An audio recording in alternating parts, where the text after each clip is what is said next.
1998 წლის ოქტომბრის 19-ს ღამის 2 საათზე, როდესაც სენაკის ტანკური ბრიგადის საწყობში შევიდნენ უშიშროების სამინისტროს ოფიცრები, მათ ვერ იპოვეს ის, რასაც ეძებდნენ 30 გვერდიან საიდუმლო დოსიეს, რომელიც შეიცავდა ყველა ოფიცრის სახელს, ვინც ჯერ კიდევ ერთგული იყო ზვიად გამსახურდიას მემკვიდრეებს. ამ დოსიეში იყო ფოტოები, ხელმოწერები, ფიცის ტექსტები, რომლებიც დადებული იყო არა შევარდნაძის, არამედ იმ პრეზიდენტის წინაშე, რომელიც უკვე არ იყო ცოცხალი. მაგრამ ოქტომბრის 20 დილის 6 საათზე, როდესაც თბილისში გაიგეს, რომ სენაკიდან გამოვიდა ტანკების კოლონა, ყველამ გაიგო, ეს დოსიე აღარ იყო საჭირო. ის, ვინც უნდა გამოვლენილიყო, თავად გამოვიდა ჩრდილიდან. ვინ წაიღო ეს დოკუმენტები იმ ღამეს? რატომ 1998 წელს, როდესაც საქართველო უკვე დაღლილი იყო ომებით, ერთმა ოფიცერმა გადაწყვიტა, რომ დრო მოვიდა ბოლო ბრძოლისთვის? და რაც ყველაზე მნიშვნელოვანია, რამდენმა იცოდა, რომ ეს მარში იქნებოდა არა გამარჯვებისკენ, არამედ სიკვდილისკენ.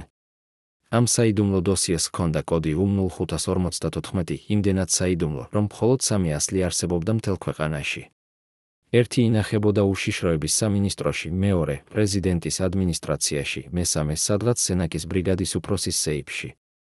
ამ დოსიეში იყო არა მხოლოდ სახელები, არამედ დეტალური ჩანაწერები, ვინ რა თქვა 1992 წელს, როდესაც გამსახურდია დაეცა, ვინ ატირდა მის დაკრძალვაზე, ვინ ინახავდა მის პორტრეტს სახლში, ვინ ამბობდა ღამის სადილებზე, რომ ერთ დღეს ყველაფერი აღდგება.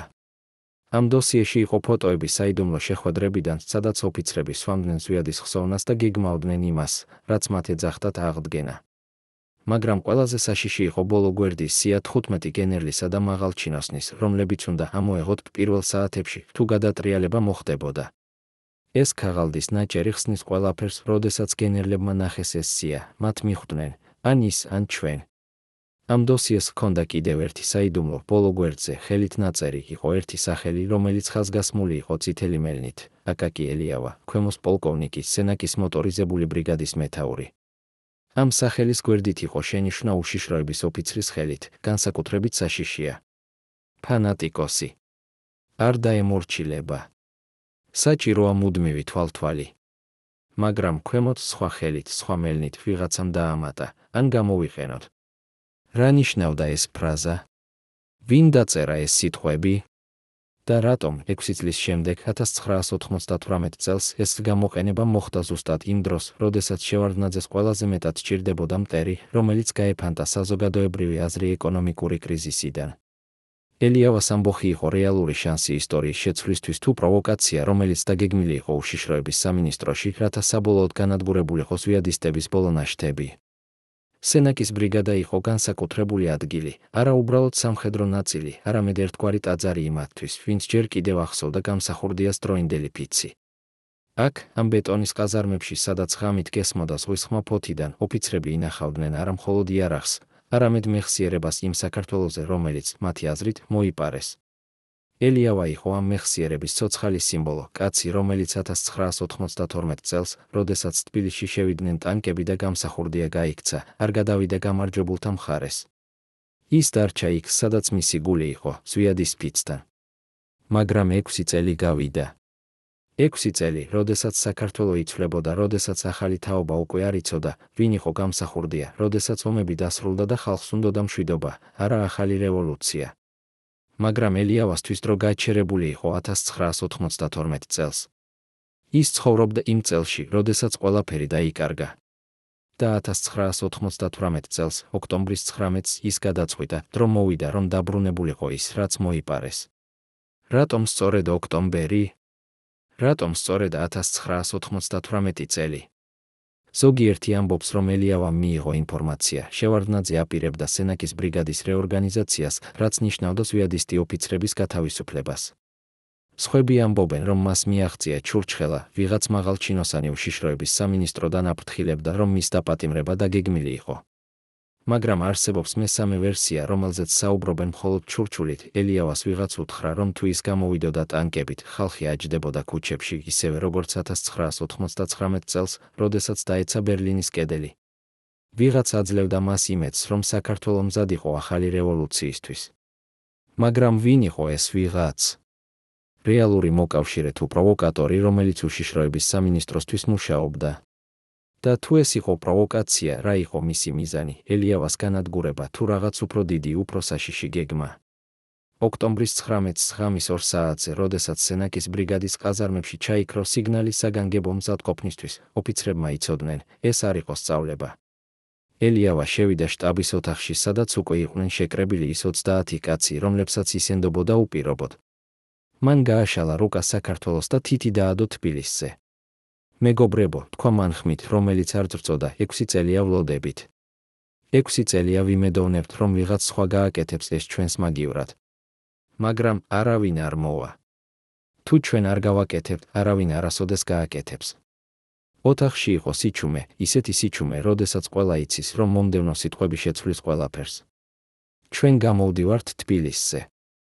ჩვენ დავიბრუნებთ იმას, რაც მოიპარეს. ჩვენ აღვადგენთ კანონიერ ხელისუფლებას. ამ წუთში ამ ოთახში ამ 30 კაცმა გახდნენ არა უბრალოდ ჯარისკაცები, არამედ ბოლო რაინდები იმ ომისა, რომელიც უკვე წაგებული იყო.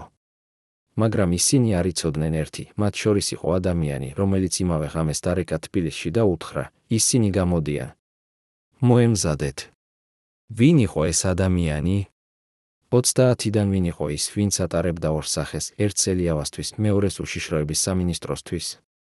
ამ კითხვაზე პასუხი დღემდე არ არის ცნობილი, მაგრამ ფაქტია, როდესაც ელიავას კოლონა გამოვიდა სენაკიდან ოქტომბრის 20-ს, დილის 6 საათზე, თბილისში უკვე იცოდნენ ყველაფერი, რამდენი ტანკი, რამდენი ადამიანი, რომელი მარშრუტი. ეს არ იყო სიურპრიზი, ეს იყო მოსალოდნელი. და ეს ნიშნავს, რომ ვიღაც, ელიავას ყველაზე ახლო წრიდან, თამაშობდა ორმაგ თამაშს. მაგრამ რატომ? თუ ის მუშაობდა უშიშროების სამინისტროზე, რატომ არ დააპატიმრეს ელიავა ადრე, ღამის 2 საათზე, როდესაც ის ჯერ კიდევ იყო ყაზარმაში? რატომ მისცეს მას საშუალება, რომ გამოეყვანა ტანკები და დაეწყო მარშში? პასუხი შეიძლება იყოს მარტივი და საშინელი ერთდროულად, რადგან უშიშროების სამინისტროს სჭირდებოდა არა უბრალოდ ელიავას დაპატიმრება, არამედ სპექტაკლი, რომელიც ერთხელ და სამუდამოდ დაასრულებდა ზვიადისტების მითს. მათ სჭირდებოდათ, რომ ელიავა გამოსულიყო, რომ ხალხი ენახა მისი ტანკები და შემდეგ ენახა, როგორ ჩაქრება ეს ამბოხი, სწრაფად უსისხლოდ, სამარცხვინოდ. ეს იქნებოდა გაკვეთილი ყველასთვის, ვინც ჯერ კიდევ ოცნებობდა რევოლუციაზე. ოქტომბრის 20-ს, დილის 6 საათზე, როდესაც სენაკიდან გამოვიდა ტანკების კოლონა, ზოგიერთი ადგილობრივი მაცხოვრებელი გამოვიდა ქუჩაში და უყურებდა. ზოგი ანთებდა ხელს, ზოგი ტიროდა, ზოგი უბრალოდ დგას და ჩუმად ლოცულობდა. ელიავა იდგა პირველი ტანკის თავზე, ხელი აქნევდა და ყვიროდა, ჩვენ მივდივართ თბილისში. ჩვენ დავაბრუნებთ კანონიერ ხელისუფლებას. მაგრამ ბევრი იმ ადამიანთაგან, ვინც ნახა ეს სცენა, მოგვიანებით ამბობდა, მათ თვალებში არ იყო იმედი, იყო შიში. რადგან ისინი იცოდნენ ის, რასაც ელიავა არ იცოდა, რომ ეს მარში იყო არა გამარჯვებისკენ, არამედ სიკვდილისკენ. რომ თბილისში უკვე ელოდნენ, რომ გზაზე უკვე ემზადებოდნენ. რომ ეს იყო არა რევოლუცია, არამედ ხაფანგი, რომელიც უკვე დახურული იყო. მაგრამ ელიავა მიდიოდა. ის მიდიოდა, რადგან მას სჯეროდა, რომ ხალხი აჯდებოდა, სჯეროდა, რომ არმია გადმოვიდოდა მის მხარეს, სჯეროდა, რომ ისტორია შეიძლება შეცვლილიყო ერთი გაბედული ნაბიჯით. ის იყო ბოლო რომანტიკოსი იმ ომისა, რომელიც დასრულდა 6 წლის წინ. და ეს რომანტიზმი იყო მისი ძალა და მისი წყევლა ერთდროულად. კოლონა მიდიოდა სამტრედიისკენ. 30 ტანკი, 200-ზე მეტი ადამიანი, იარაღი, ბოეკომპლექტი. ელიავას გეგმა იყო მარტივი, მიაღწიონ ქუთაისს და იკავონ ქალაქი, გამოაცხადონ საგანგებო მდგომარეობა და მოუწოდონ ხალხს, რომ გამოვიდეს ქუჩებში. ის იმედოვნებდა, რომ ქუთაისი ეს ქალაქი, რომელიც ყოველთვის იყო ოპოზიციური, მხარს დაუჭერდა. ის იმედოვნებდა, რომ სხვა ნაწილებიც შეუერთდებოდნენ. ის იმედოვნებდა, რომ შევარდნაძე, რომელიც უკვე იყო მოხუცი და დაღლილი, უბრალოდ გადადგებოდა. მაგრამ რეალობა იყო სხვა. როდესაც კოლონა მიაღწია სამტრედიას, მათ შეხვდნენ არა მხარდამჭერები, არამედ ცარიელი ქუჩები. ხალხი იყო სახლებში, ფანჯრებს უყურებდა და ელოდა. ელოდა იმას, რაც მოხდებოდა. რადგან ყველა მიცოდა, ეს არ იყო რევოლუცია, ეს იყო თვითმკვლელობა. და არავინ არ უნდოდა, რომ ყოფილიყო ნაწილი ამ თვითმკვლელობისა. ელიავა ამას ხედავდა. ის ხედავდა ცარიელ ქუჩებს, დახურულ ფანჯრებს, სიჩუმეს. და ამ წუთში პირველად შეიძლება მას ეპარა ეჭვი, შეიძლება ის ცდებოდა? შეიძლება საქართველო აღარ უნდოდა ეს ომი. შეიძლება ის იყო ბოლო ჯარისკაცი იმ არმიისა, რომელიც აღარ არსებობდა? ოქტომბრის 20 საღამოს 6 საათზე, როდესაც ელიავას კოლონა მიუახლოვდა ქუთაისს, მათ შეხვდნენ ბლოკპოსტი.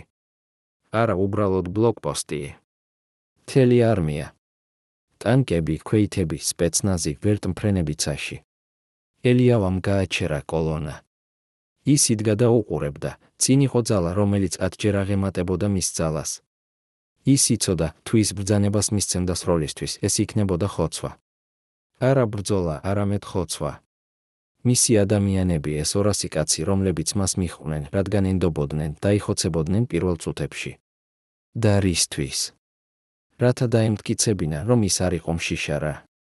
რათა შესულიყო ისტორიაში როგორც ფანატიკოსი, რომელმაც გაწირა თავისი ადამიანები უაზრო ბრძოლაში. ამ წუთში ელიავამ მიიღო გადაწყვეტილება, რომელიც განსაზღვრავდა მის ბედს, ის არ ისროდა. ის არ უბრძანებდა თავის ადამიანებს, რომ წასულიყვნენ სიკვდილში. ის დაელაპარაკა. და ეს იყო მისი შეცდომა როგორც სამხედროს, მაგრამ მისი გმირობა როგორც ადამიანის. რადგან ის არჩია სიცოცხლე სიკვდილზე, არჩია თავისი ადამიანების გადარჩენა თავისი ამბიციების დაკმაყოფილებაზე. მაგრამ ეს არჩევანი ასევე იყო მისი განაჩენი, რადგან როდესაც ის დათანხმდა მოლაპარაკებებზე, როდესაც ის დათანხმდა, რომ დაბრუნებულიყო სენაკში, კორიდორით, რომელიც მისცეს მთავრობამ, ყველამ იცოდა, ეს იყო დასასრული. არა გამარჯვებული დაბრუნება, არამედ დამარცხებული უკან დახევა. მაგრამ რატომ მისცა მთავრობამ ეს კორიდორი? რატომ არ დააპატიმრეს ელიავა იქვე ქუთაისთან? პასუხი შეიძლება იყოს ორი. პირველი, ისინი არ უნდოდათ სისხლი. არ უნდოდათ, რომ ელიავა გამხდარიყო მოწამე, რომ მისი სიკვდილი ქუთაისთან გამხდარიყო სიმბოლო ახალი რევოლუციისთვის. მეორე, ისინი უნდოდათ, რომ ელიავა დაბრუნებულიყო სენაკში, რომ ხალხი ენახა, როგორ ბრუნდება ის უკან დამარცხებული, უძლური. ეს იქნებოდა უფრო ძლიერი გაკვეთილი, ვიდრე მისი სიკვდილი. მაგრამ იყო მესამე მიზეზიც, რომელზეც საუბრობენ მხოლოდ ჩურჩულით, შეიძლება უშიშროების სამინისტროს უნდოდა, რომ ელიავა დარჩენილიყო ცოცხალი, რადგან მათ ჯერ კიდევ სჭირდებოდა ის. სჭირდებოდა როგორც სიმბოლო, როგორც საშიშროება, რომელიც შეიძლება გამოყენებულიყო ნებისმიერ დროს, როდესაც მთავრობას სჭირდებოდა მტერი. და 2 წლის შემდეგ 2000-იანი წლის ივლისში, ზუსტად ეს მოხდა, ელიავა გამოიყენეს ბოლოჯერ. მაგრამ ამჯერად არა როგორც სიმბოლო, არამედ როგორც მსხვერპლი.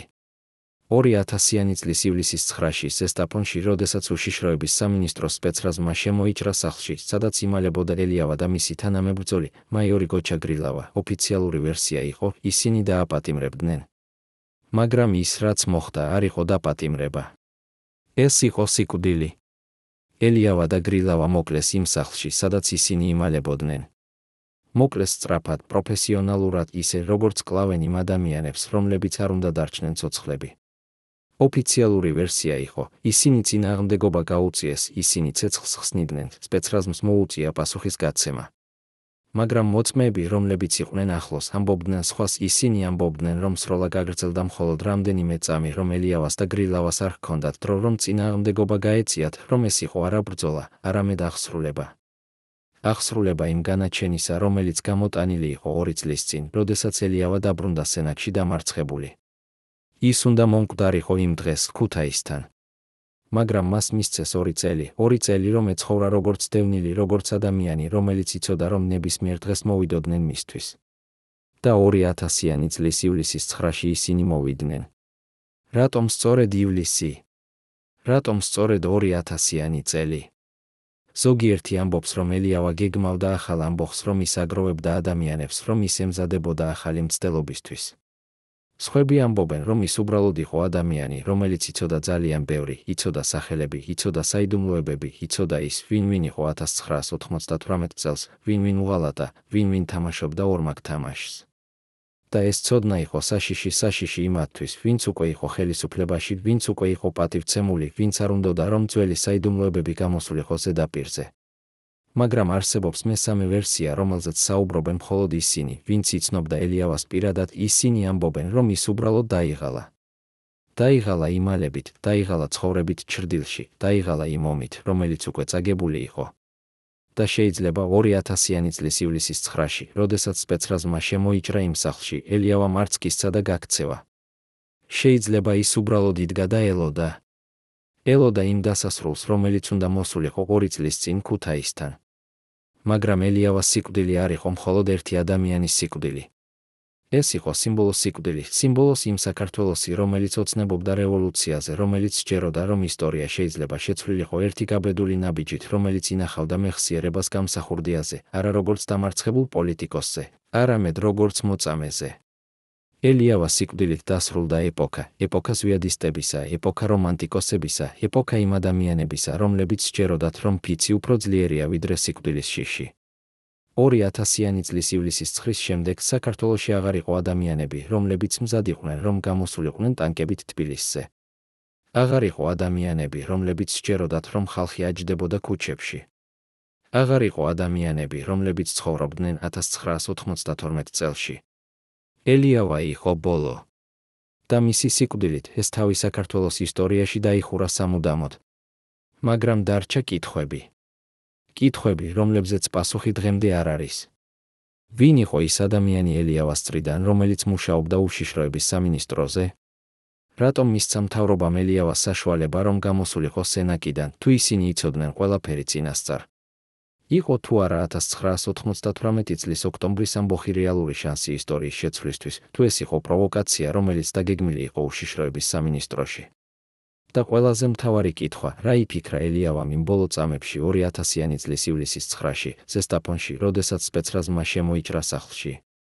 ინანებდა თუ არა ის იმას, რაც გააკეთა? ინანებდა თუ არა ის, რომ არისროდა ქუთაისთან?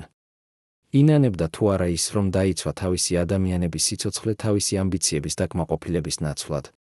ან შეიძლება იმ ბოლო წამებში ის იყო მშვიდი, რადგან იცოდა, რომ გააკეთა ის, რაც სწორი იყო, რომ არჩია ადამიანურობა ფანატიზმზე, რომ დარჩა ისტორიაში არა როგორც ხოცვის ორგანიზატორი, არამედ როგორც ადამიანი, რომელმაც სცადა და წააგო, მაგრამ არასოდეს არ დაკარგა თავისი ადამიანურობა.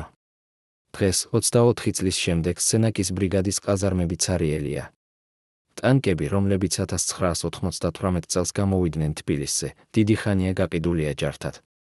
ოფიცრები, რომლებიც მიჰყვნენ ელიავას, ან მოკვდნენ, ან ცხოვრობენ ჩუმად, არასოდეს საუბრობენ იმ დღეებზე.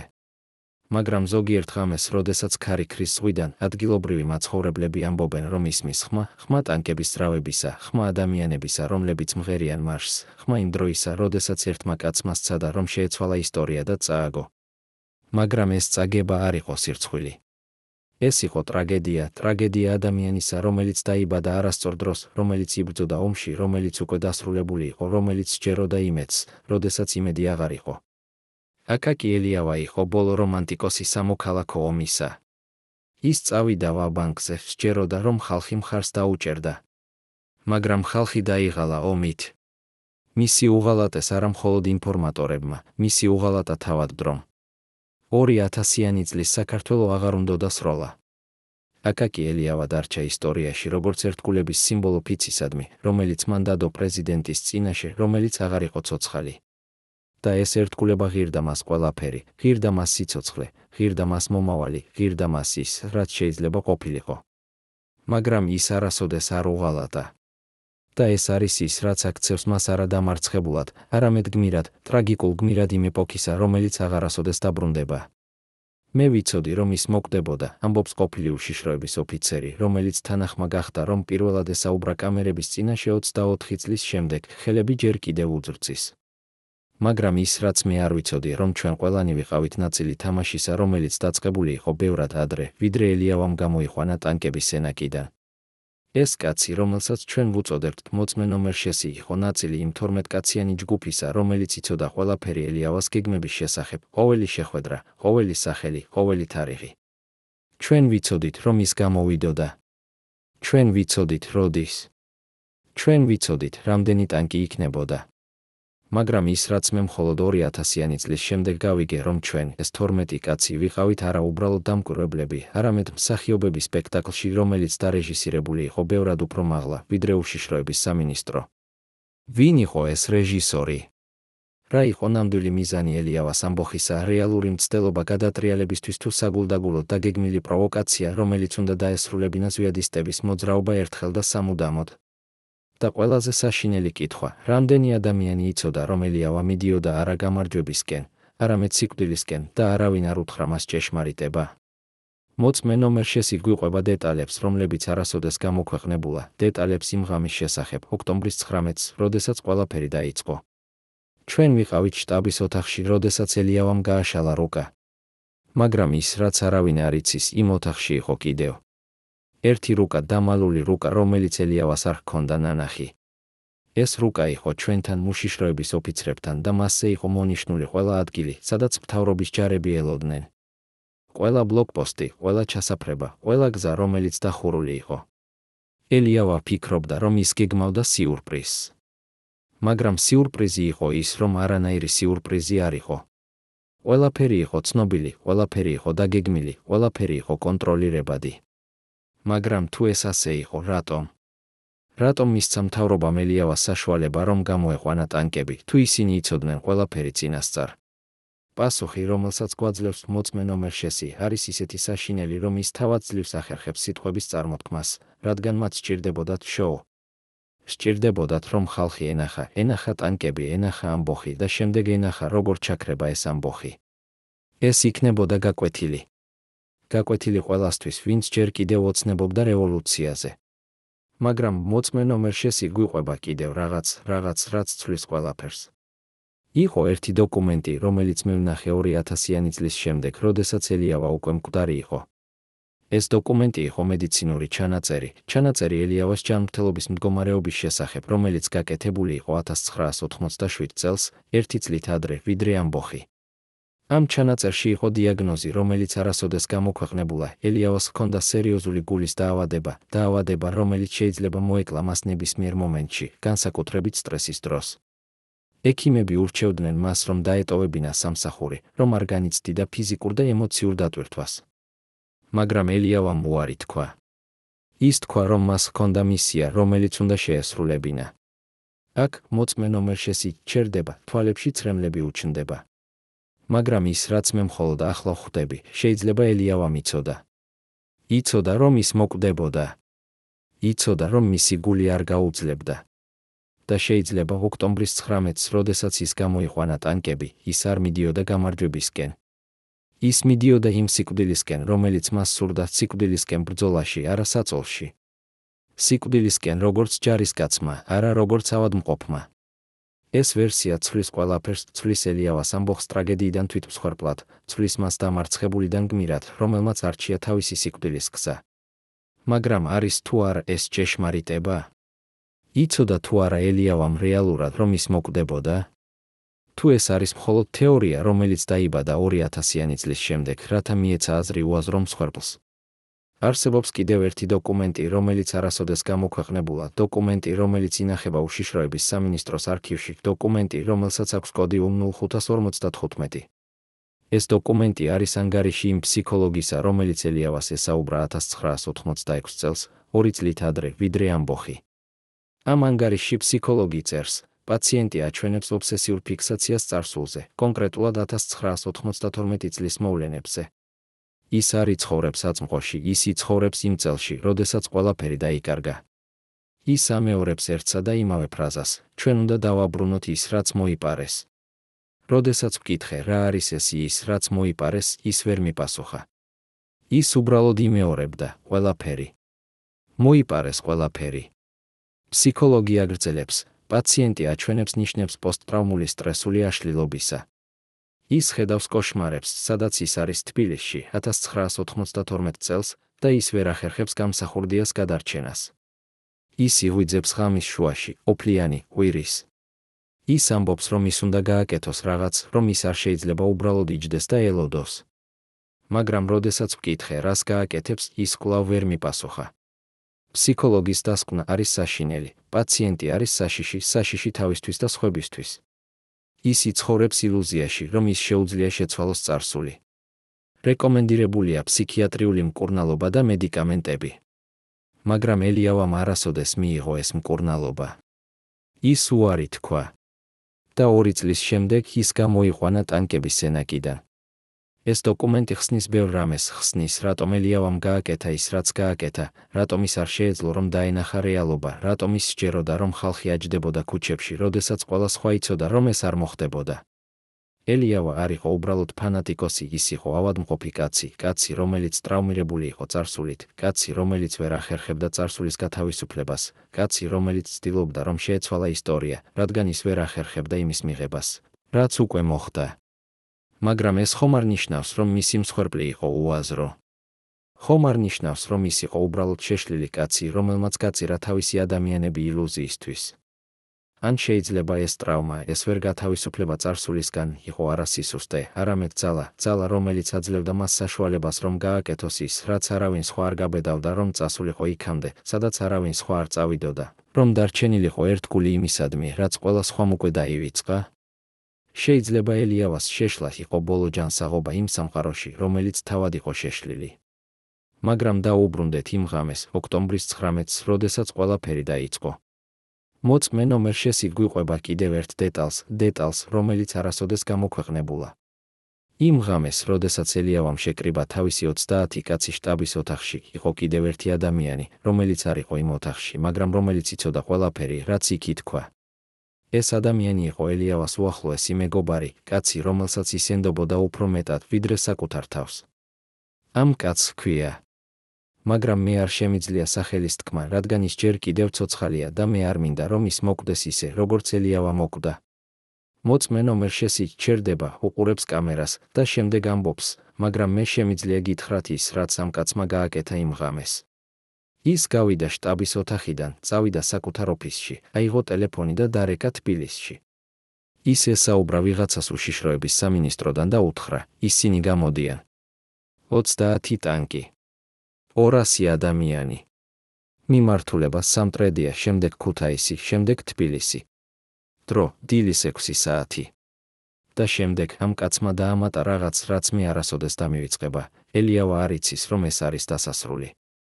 ის ფიქრობს, რომ ეს არის დასაწყისი. ვინ იყო ეს კაცი? რატომ უღალატა ის ელიავას? ფული? შიში? თუ რაღაც სხვა? მოწმე ნომერ შეში ამბობს, მე ვიცი, რატომ გააკეთა მან ეს. რადგან მას უთხრეს, რომ თუ ის არ გააკეთებდა, მაშინ ელიავას ამბოხი წარმატებული იქნებოდა და ეს ნიშნავდა სისხლს. ნიშნავდა, რომ ელიავას ტანკები შევიდოდნენ თბილისში და დაიწყებოდა ბრძოლა, რომელშიც მოკვდებოდნენ ათასობით ადამიანი. მას უთხრეს, რომ თუ ის გააკეთებდა ამ ზარს, მაშინ მთავრობა მოემზადებოდა და ელიავას ამბოხი ჩაქრებოდა უსისხლოდ. მას უთხრეს, რომ ის არ უღალატებდა ელიავას, ის გადაარჩენდა მას იმისგან, რომ გამხდარიყო მასობრივი ხოცვის ორგანიზატორი. მოწმე ნომერ შეში ჩერდება და შემდეგ ამბობს, მაგრამ ის, რაც ამ კაცმა არ იცოდა, რომ უშიშროების სამინისტრო არასოდეს არ აპირებდა ელიავას დაპატიმრებას უსისხლოდ. ისინი აპირებდნენ მის მოკლას.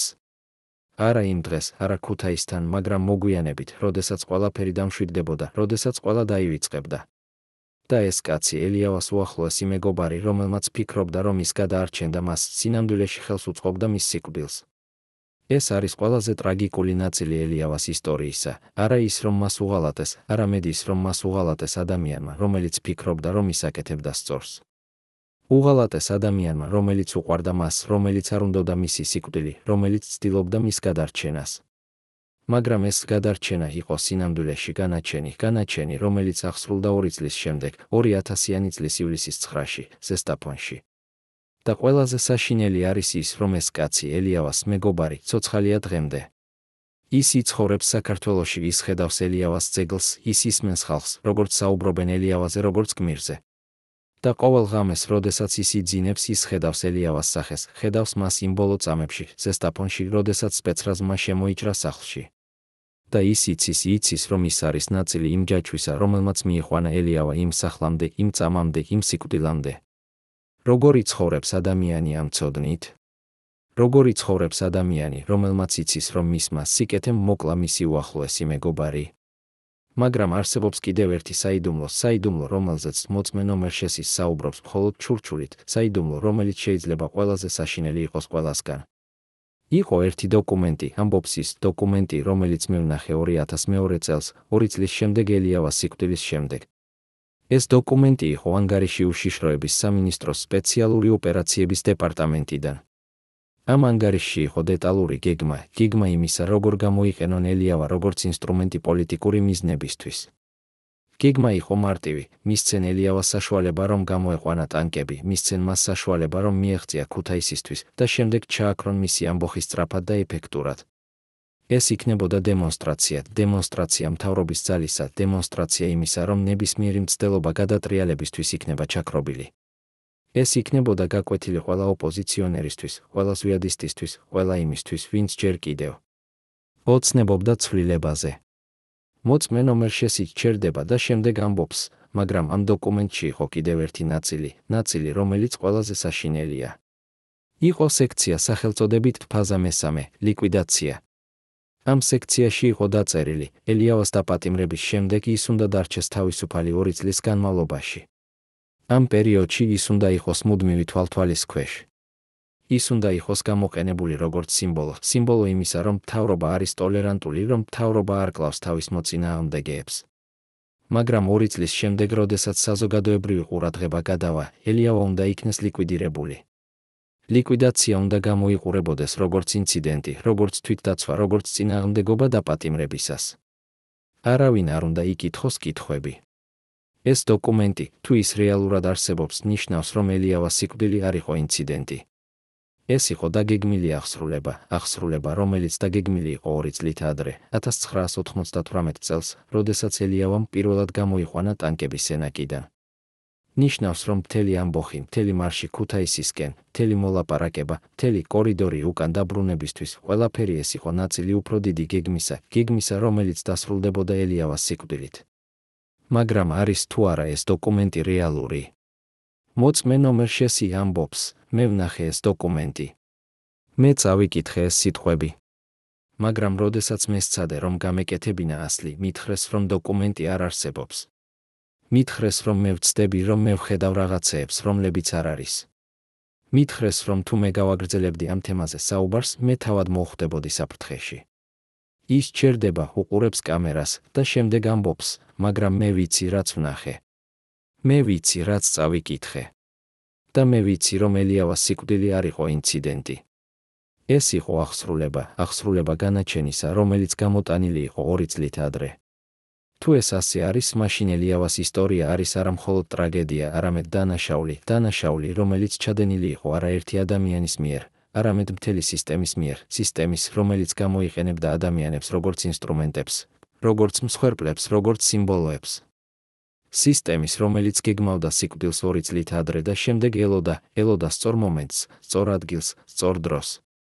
და 2000-იანი წლის ივლისის 9-ში, ზესტაფონში ეს მომენტი მოვიდა.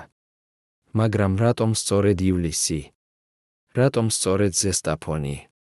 რატომ სწორედ იმ დღეს? მოწმე ნომერ შესი ამბობს, რადგან იმ დღეს ელიავა იყო მარტო. იყო მარტო მაიორ გოჩა გრილავასთან, მისი ერთადერთი ნამდვილი მეგობრით, რომელიც არასოდეს არ უღალატა. ისინი იყვნენ სახლში, რომელიც იყო იზოლირებული, შორს ქალაქიდან, შორს მოწმეებისგან.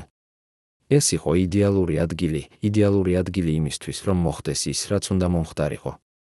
და როდესაც სპეცრაზმა შემოიჭრა, როდესაც დაიწყო სროლა, არავინ არ იყო იქ, რომ ენახა რეალურად რა მოხდა. არავინ, გარდა სპეცრაზმის თვითონ. მაგრამ იყო ერთი მოწმე, რომელიც არასოდეს არ ესაუბრა ოფიციალურად, მოწმე, რომელიც იყო იმ სახლის მეზობელი, მოწმე, რომელიც ისმენდა ყველაფერს იმ დილით. ეს მოწმე, რომელსაც ჩვენ ვუწოდებთ მეზობელი, ამბობს, მე ვიყავი ჩემს ბაღში, როდესაც ვიღონ მანქანები. ვნახე, როგორ შემოვიდნენ სპეცრაზმის ადამიანები. ისინი იყვნენ შავ ფორმაში, ნიღბებში იარაღით. ისინი შემოვიდნენ სახლში ისე სწრაფად, ისე პროფესიონალურად, რომ მე მივხვდი, ეს არ იყო დაპატიმრება, ეს იყო რაღაც სხვა. მეზობელი ჩერდება და შემდეგ ამბობს, მე ვისმინე სროლა. მაგრამ სროლა არ გაგრძელდა დიდხანს, შეიძლება 10 წამი, არა მეტი. და შემდეგ იყო სიჩუმე.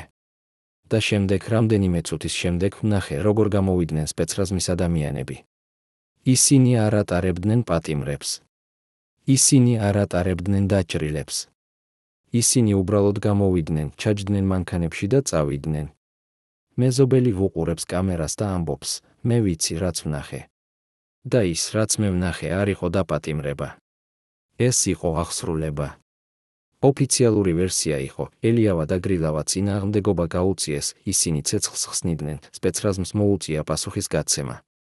მაგრამ მეზობელი ამბობს სხვას. ამბობს, რომ სროლა იყო მოკლე, ძალიან სწრაფი. ამბობს, რომ ეს არ იყო ბრძოლა, ეს იყო რაღაც სხვა. და თუ ეს ასე არის, მაშინ კითხვა რჩება, რა რეალურად მოხდა იმ სახლში, იმ დილით, 2000-იანი წლის ივლისის 9-ში. რა იყო ელიავას ბოლო სიტყვები? რა იყო მისი ბოლო აზრები? ინანებდა თუ არა ის? ეშინოდა თუ არა? თუ ის იყო მშვიდი, იცოდა, რომ ეს იყო დასასრული, რომელიც უნდა მოსულიყო? ამ კითხვებზე პასუხი არავინ არ იცის. რადგან ერთადერთი ადამიანები, რომლებიც იყვნენ იმ სახლში, იყვნენ ელიავა, გრილავა და სპეცრაზმი. და ელიავა და გრილავა მკვდარი არიან. და სპეცრაზმი არასოდეს არ ესაუბრა. მაგრამ არსებობს ერთი დეტალი, რომელიც შეიძლება გვაძლევს პასუხს. მეზობელი ამბობს, როდესაც სპეცრაზმმა დატოვა სახლი, მე შევედი შიგნით. მე ვიცი, რომ არ უნდა გამეკეთებინა ეს, მაგრამ მე უნდა მენახა რა მოხდა. მეზობელი სჩერდება, თვალებში ცრემლები უჩნდება. მე ვნახე ელიავა. ის იწვა იატაკზე სისხლში. მაგრამ ის, რაც მე არასოდეს დამივიწყება, მისი სახე. მისი სახე არ იყო შიშის სახე.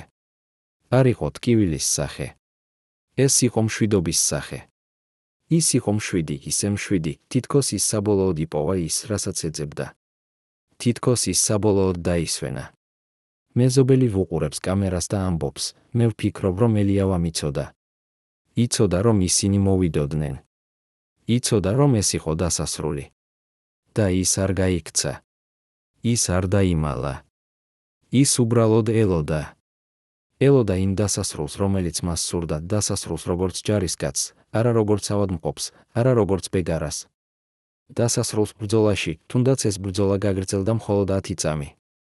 ეს ვერსია, რომ ელიავამ იცოდა, რომ ის მოკვდებოდა, რომ ის არჩია ეს სიკვდილი, რომ ის არ გაიქცა, არ დაიმალა, არამედ უბრალოდ ელოდა, ეს ვერსია ცვლის ყველაფერს.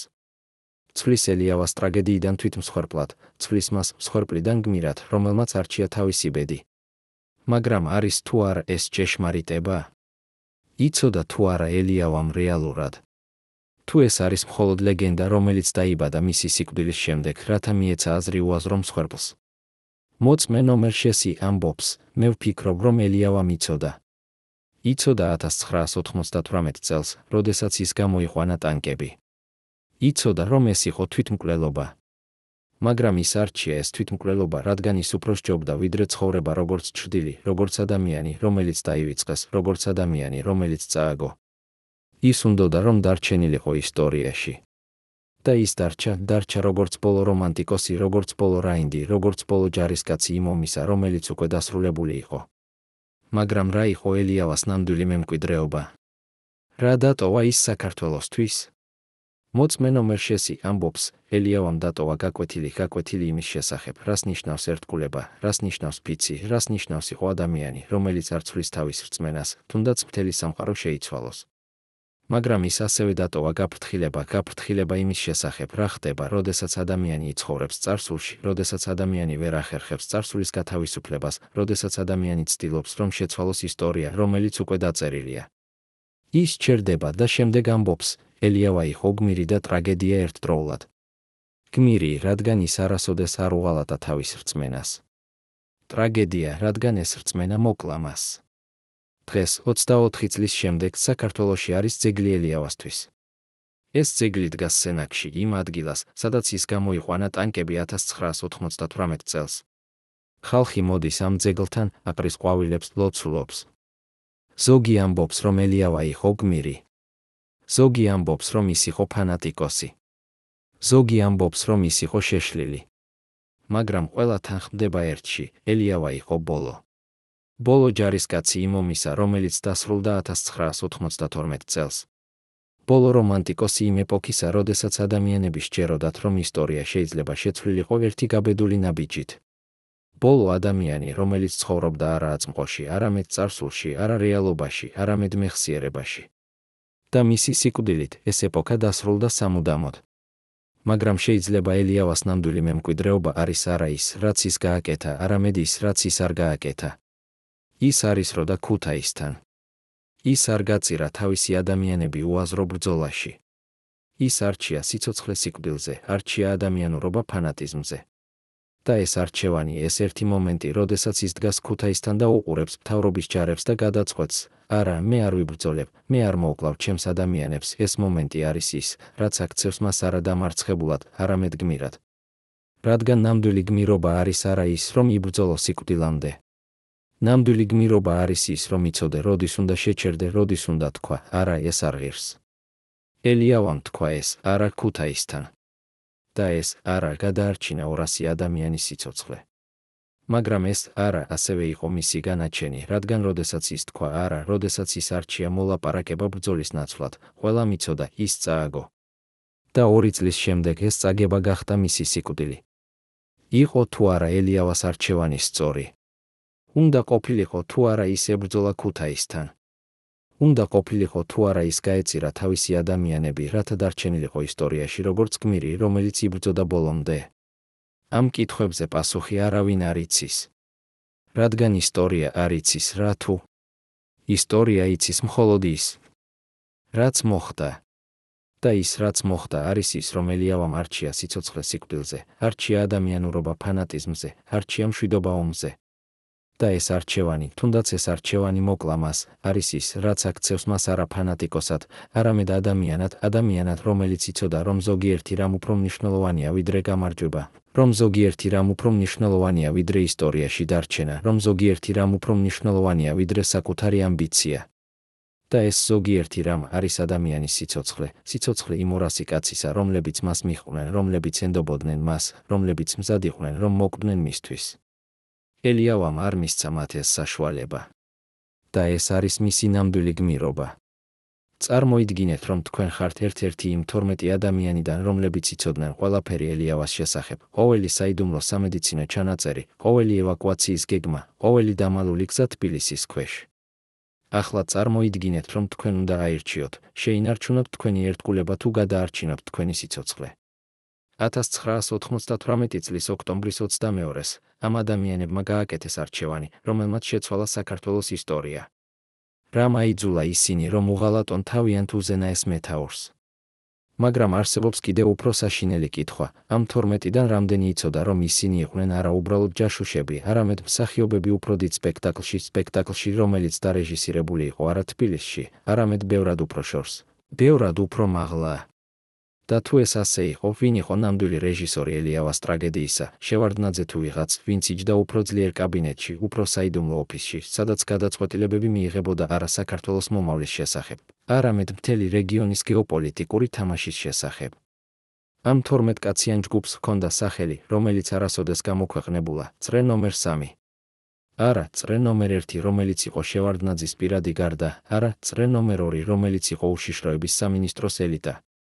წრე ნომერ 3 იყო რაღაც სხვა, იყო ჯგუფი ადამიანებისა, რომლებიც არ ჩანდნენ არც ერთ ოფიციალურ დოკუმენტში, არ იყვნენ არც ერთ ფოტოზე, არ არსებობდნენ არც ერთ ანგარიშში. ისინი იყვნენ ჩრდილები, რომლებიც მუშაობდნენ არა საქართველოს მთავრობაზე, არამედ იმაზე, ვინც აკონტროლებდა ამ მთავრობას. ერთ-ერთი ყოფილი წევრი ამ ჯგუფისა, რომელსაც ჩვენ ვუწოდებთ ჩრდილი ნომერ 5, თანახმა გახდა, რომ პირველად ესაუბრა, მაგრამ მხოლოდ იმ პირობით, რომ მისი სახე იქნება დამახინჯებული, მისი ხმა შეცვლილი, მისი ადგილსამყოფელი საიდუმლო. ჩვენ არ ვიყავით ჯაშუშები, ამბობს ის ხმით, რომელიც ელექტრონულად დამუშავებულია. ჩვენ ვიყავით რაღაც უფრო მეტი, ვიყავით ხიდი ორ სამყაროს შორის, ხიდი იმ საქართველოს შორის, რომელიც ოფიციალურად არსებობდა, და იმ საქართველოს შორის, რომელიც რეალურად მართავდა ყველაფერს. ის ჩერდება და შემდეგ ამბობს, ელიავა არასოდეს არ იცოდა, რომ ჩვენ არსებობდით. ის ფიქრობდა, რომ მისი მტერი იყო შევარდნაძე. მაგრამ შევარდნაძე იყო მხოლოდ სახე იმ სისტემისა, რომელიც ბევრად უფრო ღრმა იყო, ბევრად უფრო ძველი, ბევრად უფრო საშიში. ჩრდილი ნომერ 5 გვიყვება დეტალებს, რომლებიც ჟღერს როგორც კონსპირაციული თეორია, მაგრამ რომლებიც, თუ ისინი ჭეშმარიტია, ხსნიან ყველაფერს. წრე ნომერ 3 შეიქმნა არა 1998 წელს, არამედ ბევრად ადრე, შეიქმნა 1992 წელს, იმ დღეებში, როდესაც გამსახურდია დაეცა. ჩვენი მისია იყო მარტივი, ამბობს ჩრდილი ნომერ 5. ჩვენ უნდა გვეთვალთვალა ყველა, ვინც ჯერ კიდევ იყო ერთგული გამსახურდიას მემკვიდრეებისადმი. უნდა გვეცნო ყველა სახელი, ყველა სახე, ყველა გეგმა. და როდესაც მოვიდოდა დრო, უნდა გამოგვეყენებინა ეს ინფორმაცია, არა იმისთვის, რომ დაგვეპატიმრებინა ისინი, არამედ იმისთვის, რომ გამოგვეყენებინა ისინი. ის ჩერდება და ხმა უძრწის, თუნდაც ის ელექტრომულად დამუშავებულია. ელიავა იყო იდეალური კანდიდატი, იყო ფანატიკოსი, იყო ავადმყოფი, იყო იზოლირებული. ის იყო ადამიანი, რომელიც შეიძლება გამოყენებულიყო როგორც ინსტრუმენტი და შემდეგ გადაგდებულიყო, როდესაც ის აღარ იქნებოდა საჭირო. მაგრამ გამოყენებულიყო რისთვის? რა იყო ნამდვილი მიზანი ელიავას ამბოხისა? ჩრდილი ნომერ 5 ამბობს, მიზანი არ იყო ელიავას დამარცხება. მიზანი იყო ზვიადისტური მოძრაობის საბოლოო განადგურება, არა ფიზიკურად, არამედ სიმბოლურად. ელიავას ამბოხი უნდა ყოფილიყო ბოლო მცდელობა, ბოლო ნაბიჯი, რომელიც ჩაიშლებოდა ისე სწრაფად, ისე სამარცხვინოდ, რომ არავინ აღარასოდეს სცადიდა კიდევ ერთხელ. მაგრამ ჩრდილი ნომერ 5 გვიყვება კიდევ რაღაც, რაც ცვლის ყველაფერს. იყო კიდევ ერთი მიზანი, რომელზეც ჩვენ, წრე ნომერ 3-ის წევრებმა, მხოლოდ მოგვიანებით გავიგეთ. ელიავას ამბოხი იყო ტესტი იმისა, თუ რამდენად მზად იყო საქართველოს საზოგადოება ახალი რევოლუციისთვის. თუ ხალხი გამოვიდოდა ქუჩებში, თუ სხვა ნაწილები შეუერთდებოდნენ ელიავას, მაშინ ეს ნიშნავდა, რომ საქართველო ჯერ კიდევ არ იყო მზად სტაბილურობისთვის, რომ საჭირო იყო უფრო მკაცრი ზომები. მაგრამ თუ ხალხი დარჩებოდა სახლებში, თუ არმია დარჩებოდა ერთგული მთავრობისადმი, მაშინ ეს ნიშნავდა, რომ საქართველო დაიღალა ომებით, რომ საქართველო მზად იყო ახალი ეპოქისთვის, როდესაც ძველი იდეალები, ძველი გმირები, ძველი ომები დარჩებოდა წარსულში. ის ჩერდება და შემდეგ ამბობს, ელიავას ამბოხი იყო არა საფრთხე, არამედ ექსპერიმენტი.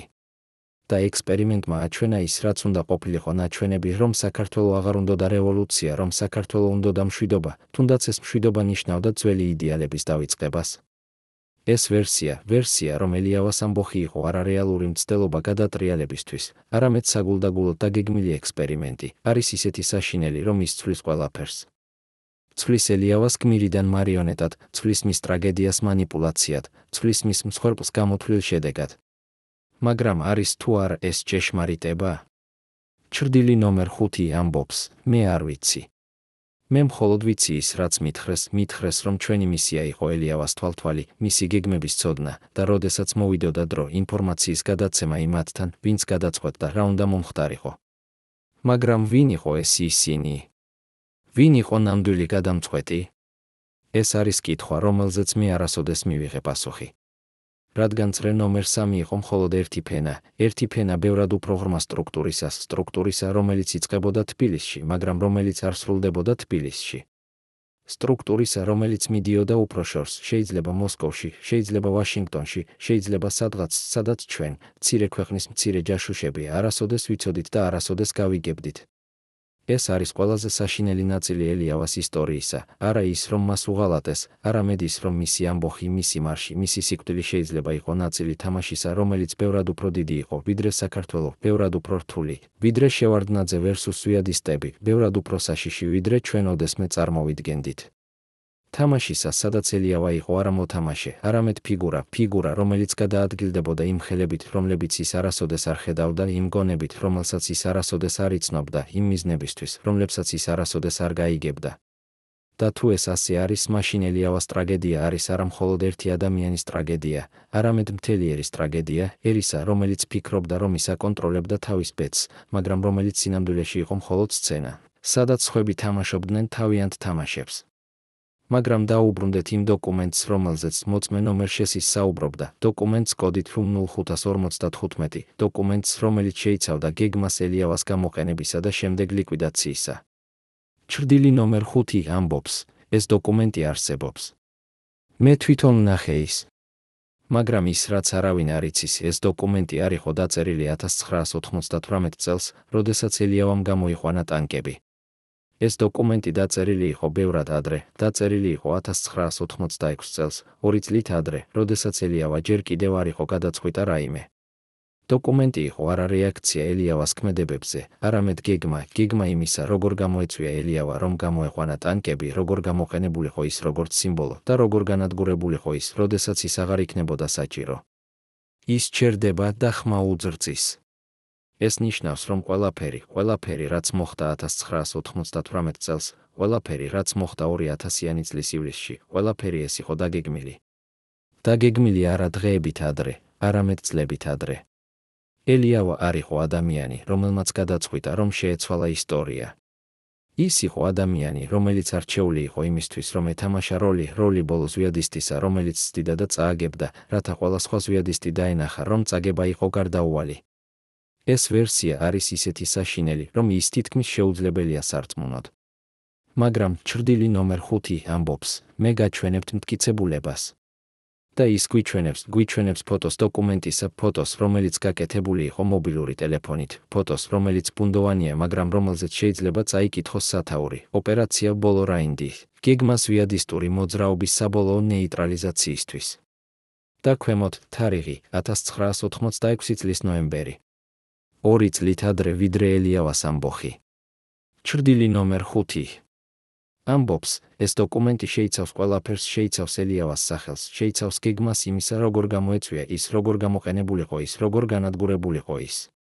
შეიცავს თუნდაც თარიღს, როდესაც ამბოხი უნდა მომხდარიყო. და ეს თარიღი არის 1998 წლის ოქტომბერი. ზუსტად იმ თვეში, როდესაც ელიავამ გამოიყვანა ტანკები. ის ჩერდება, უყურებს კამერას და ამბობს, როგორ არის ეს შესაძლებელი. როგორ შეიძლება, რომ დოკუმენტი, რომელიც დაწერილი იყო 2 წლით ადრე, იწინასწარმეტყველებდა ზუსტად იმას, რაც მოხდა? პასუხი არის მარტივი და საშინელი, რადგან ეს არ იყო წინასწარმეტყველება. ეს იყო სცენარი. და ელიავა თამაშობდა როლს, რომელიც დაწერილი იყო მისთვის 2 წლით ადრე. მაგრამ თუ ეს ასე არის, მაშინ ვინ დაწერა ეს სცენარი? ვინ იყო ავტორი ამ საშინელი პიესისა? ჩრდილი ნომერ 5 ამბობს, მე არ ვიცი. მე მხოლოდ ვიცი, რომ ეს არ იყო შევარდნაძე. შევარდნაძე იყო მსახიობი, ისევე როგორც ელიავა. ორივე ისინი თამაშობდნენ როლებს, ერთი როლს ძველი რეჟიმის დამცველისა, მეორე როლს ახალი რეჟიმის დამცველისა. მაგრამ ორივე ისინი იყვნენ მარიონეტები იმ ხელებში, რომლებიც არ ჩანდა, იმ ხმებში, რომლებიც არ ისმოდა, იმ გონებაში, რომელიც არ ცნობდა საკუთარ თავს. ის ჩერდება და შემდეგ ამბობს, მაგრამ მე ვიცი, რომ ეს გონება არ იყო საქართველოში. ეს გონება იყო სადღაც შორს, სადაც საქართველო იყო მხოლოდ ერთი ფიგურა უფრო დიდ დაფაზე, ერთი ქვეყანა უფრო დიდ თამაში, რომელიც ეხებოდა არა საქართველოს მომავალს, არამედ მთელი რეგიონის, მთელი კავკასიის, შეიძლება მთელი პოსტსაბჭოთა სივრცის გეოპოლიტიკურ მომავალს. და თუ ეს ასე არის, მაშინ ელიავას ისტორია არის არა მხოლოდ საქართველოს ისტორია, არამედ გაკვეთილი იმის შესახებ, თუ როგორ იყენებენ მცირე ქვეყნებს, როგორც ლაბორატორიებს, როგორ იყენებენ ადამიანებს, როგორც ექსპერიმენტებს. როგორ წერენ ისტორიას არა ის, ვინც ცხოვრობს ამ ისტორიაში, არამედ ის, ვინც უყურებს ამ ისტორიას შორიდან, ცივი, გამოთვლილი, უგრძნობი. მაგრამ არსებობს კიდევ ერთი დოკუმენტი, რომელიც შეიძლება ყველაზე საშინელი იყოს ყველასგან.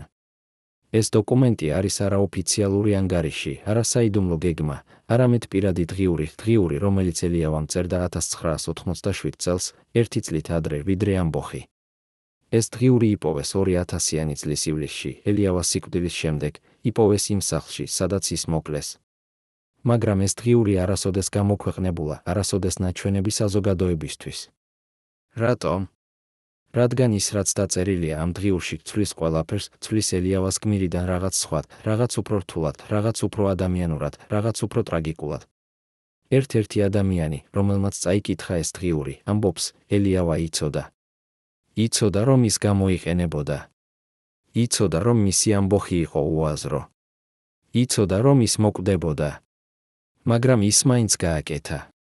რატომ? რადგან მას სჭირდებოდა ეს. სჭირდებოდა, რომ გაეკეთებინა რაღაც, რომ არიჯდა უბრალოდ და არ ელოდა სიკვდილს. სჭირდებოდა, რომ დარჩენილიყო ისტორიაში, თუნდაც ეს ისტორია იყო ტრაგედია. სჭირდებოდა, რომ ემოქმედა, თუნდაც ეს მოქმედება იყო თვითმკვლელობა.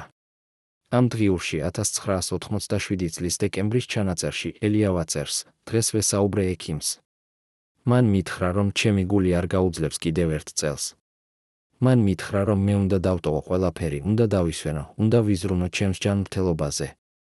მაგრამ როგორ შემიძლია დავისვენო, როდესაც ჩემი ქვეყანა იტანჯება? როგორ შემიძლია ვიზრუნო ჩემს ჯანმრთელობაზე, როდესაც ჩემი ხალხი კარგავს თავის სულს?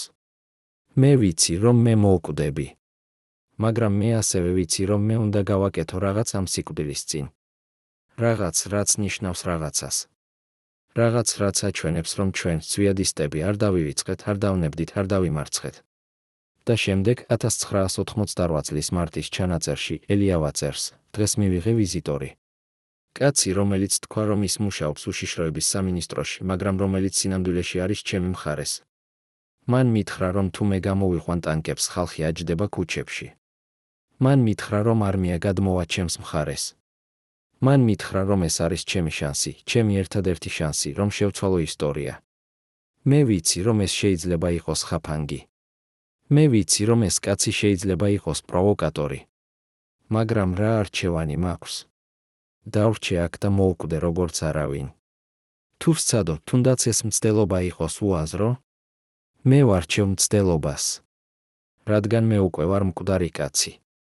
ერთადერთი კითხვა არის, როგორ მოვკვდები? როგორც ფშიშარა თუ როგორც გმირი?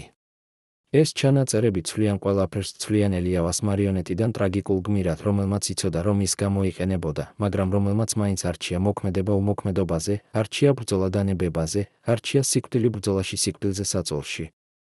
ცვლიან მის ამბოხს უაზრო თვითმკვლელობიდან გაცნობიერებულ თვითმსხვერპლად, რომელიც გაკეთებული იყო არა იმიტომ, რომ ის სჯეროდა გამარჯვებაში, არამედ იმიტომ, რომ ის სჯეროდა, რომ ზოგიერთი რამ უფრო მნიშვნელოვანია ვიდრე გამარჯვება. მნიშვნელოვანია ის, რომ არ დანებდე, რომ არ დაივიწყო, რომ არ გახდე ჩრდილი.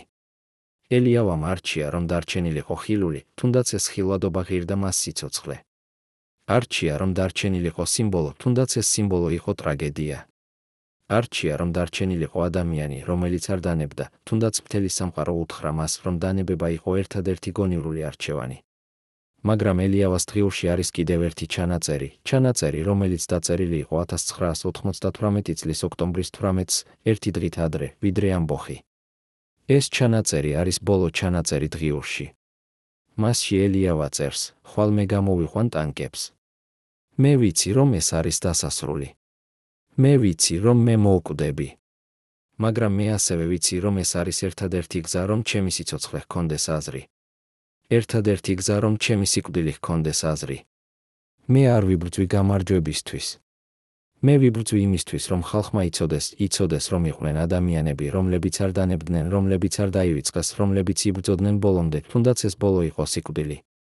მე ვიბრძვი იმისთვის, რომ ჩემი ვაჟი, როდესაც ის გაიზრდება, შეძლოს თქვას, ჩემი მამა იყო გმირი.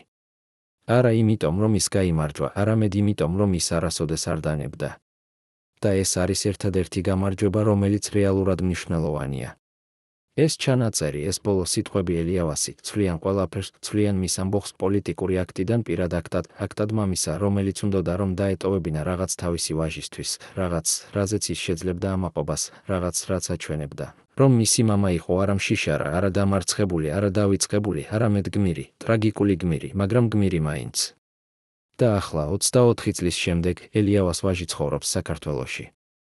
ის არის უკვე მოზრდილი კაცი, ოჯახიანი, შვილებიანი. და როდესაც მისი შვილები კითხულობენ მას, ბაბუა რა იყო? ის პასუხობს, ბაბუა იყო გმირი. ის იბრძოდა იმისთვის, რაც სწორი იყო. ის არასოდეს არ დანებდა. და ის მოკვდა როგორც გმირი. და ეს არის ელიავას ნამდვილი გამარჯვება, არა ის, რომ ის შეცვალა ისტორია, არამედ ის, რომ ის დატოვა მემკვიდრეობა არა პოლიტიკური, არამედ ადამიანური, მემკვიდრეობა, რომელიც გადაეცემა თაობიდან თაობას, მემკვიდრეობა, რომელიც ამბობს. იყავი ადამიანი, რომელიც არ ნებდება, რომელიც არ ივიწყებს, რომელიც იბრძვის იმისთვის, რაც სწორია, თუნდაც მთელი სამყარო გეუბნება, რომ შენ ცდები. ეს არის ელიავას ნამდვილი მემკვიდრეობა, არა პოლიტიკური, არამედ ზნეობრივი, არა ისტორიული, არამედ ადამიანური, არა გამარჯვება, არამედ გაკვეთილი იმის შესახებ, რას ნიშნავს იყო ადამიანი, რომელიც არ კარგავს თავის ადამიანურობას, თუნდაც მთელი სამყარო კარგავს თავის ადამიანურობას. წარმოიდგინეთ, რომ თქვენ ხართ ჟურნალისტი, რომელმაც პირველად მიიღო ნებართვა, რომ ესაუბროთ იმ ადამიანს, რომელიც იყო ელიავას უახლოესი თანამებრძოლი, მაიორ გოჩა გრილავას ქვრივს. 24 წლის განმავლობაში ეს ქალი არასოდეს არ ესაუბრა საჯაროდ, არასოდეს არ მისცა ინტერვიუ, არასოდეს არ გამოჩენილა კამერების წინაშე. მაგრამ ახლა 2024 წელს ის თანახმა გახდა, რომ ესაუბროს იმის შესახებ, რაც მოხდა იმ ბოლო დღეებში, იმ ბოლო საათებში, იმ ბოლო წუთებში ზესტაფონში 2000-იანი წლის ივლისის 9-ში. ის, რაც ის გვიყვება, არის ისეთი საშინელი, ისეთი ტრაგიკული, ისეთი ადამიანური, რომ ის ცვლის ყველაფერს, ცვლის ელიავას და გრილავას სიკვდილს ოფიციალური ვერსიიდან რაღაც სხვა, რაც უფრო ჰგავს აღსრულებას ვიდრე ბრძოლას, უფრო ჰგავს განაჩენს ვიდრე ინციდენტს. ჩემი ქმარი იცოდა, ამბობს ის ხმით, რომელიც ძლივს ისმის. იცოდა, რომ ისინი მოვიდოდნენ. იცოდა, რომ ეს იყო დასასრული. მაგრამ ის არ გაიქცა. ის დარჩა იქ იმ სახლში ელიავასთან ერთად, რადგან ის არ უნდოდა, რომ ელიავა მომკვდარიყო მარტო. ის უნდოდა, რომ ელიავა იცოდა, რომ იყო ერთი ადამიანი მაინც, რომელიც არასოდეს არ უღალატებდა მას, რომელიც დარჩებოდა მასთან ბოლომდე. გრილავას ქვრივი გვიყვება დეტალებს იმ ბოლო კვირის შესახებ, კვირის, რომელიც წინ უძღოდა 2000-იანი წლის ივლისის 9-ს. გოჩა მოვიდა სახლში ივლისის მე-5-ს. ის იყო ძალიან დაღლილი, ძალიან დაძაბული. მან მითხრა, მე უნდა წავიდე. უნდა წავიდე ელიავასთან. ის მარტოა, ის საშიშროებაშია, მე არ შემიძლია დავტოვო ის. მე ვუთხარი, გოჩა, გთხოვ, არ წახვიდე. გთხოვ, დარჩი აქ, ჩვენთან, შენს ოჯახთან. მაგრამ ის თქვა, როგორ შემიძლია დავრჩე, როდესაც ჩემი მეგობარი საჭიროებს ჩემს დახმარებას. როგორ შემიძლია ვიცხოვრო საკუთარ თავთან, თუ მე დავტოვებ მას ახლა. გრილავას ქვრივი ჩერდება, წრემლები ეშვება. მე ვიცოდი, რომ ეს იყო დამშვიდობება. ვიცოდი, რომ ის აღარ დაბრუნდებოდა.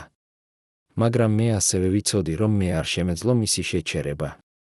რადგან ეს იყო ის, ვინც ის იყო, კაცი, რომელიც არასოდეს არ ტოვებდა თავის მეგობრებს, რომელიც არასოდეს არ უღალატებდა თავის ფიცს, რომელიც იცხოვრებდა და მოკვდებოდა თავისი პრინციპებით. გრილავას ქვრივი გვიყვება იმ ბოლო ზარის შესახებ, ზარის, რომელიც მან მიიღო ივლისის მერვეს, ერთი დღით ადრე, ვიდრე ტრაგედია. გოჩამ დამირეკა საღამოს. მან თქვა, მე მინდა გითხრა, რომ მე გიყვარხარ. მინდა გითხრა, რომ შენ იყავი საუკეთესო, რაც ოდესმე მომხდარა ჩემს ცხოვრებაში. მინდა გითხრა, რომ თუ რაიმე მოხდება, შენ იზრუნო ჩვენს შვილებზე, უთხარი მათ, რომ მათი მამა იყო კარგი კაცი, რომ ის იბრძოდა იმისთვის, რაც სწორი იყო. მე ვკითხე, გოჩა, რა ხდება? რატომ მეუბნები ამას? მაგრამ ის უბრალოდ თქვა, უბრალოდ დამპირდი. დამპირდი, რომ შენ იზრუნებ მათზე, რომ შენ არ დაივიწყებ მათ, რომ შენ უთხრობ მათ ჭეშმარიტებას. და მე დავპირდი. და მეორე დღეს, ივლისის 9-ში, მე მივიღე ზარი, რომელიც მითხრა, რომ გოჩა მკვდარი იყო.